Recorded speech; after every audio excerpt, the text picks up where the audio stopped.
we're going to change the air filter on a Mk2 Toyota Previa 2.4 litre petrol. It's the same engine as they Toyota use on a few other cars. So start off by locating the air filter, which is here, and you've got two tabs here. One here and one here.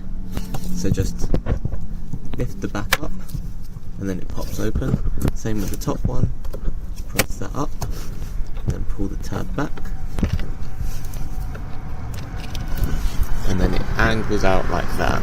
So put it like that. And there's two tabs over here which we're trying to release it from. Just like that. Then you can reach in and see the air filter, and you can reach it in and get it out.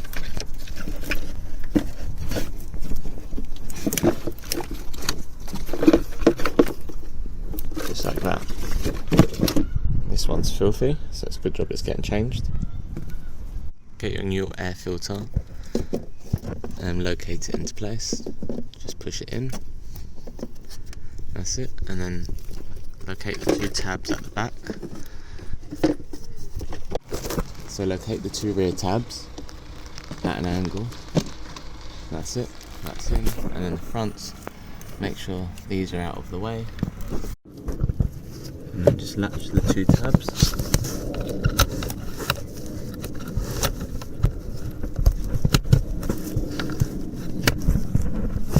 Like that, and then like that, and the same with the top one. And then you're done. If you enjoyed the video, don't forget to hit the like button and subscribe if you want more.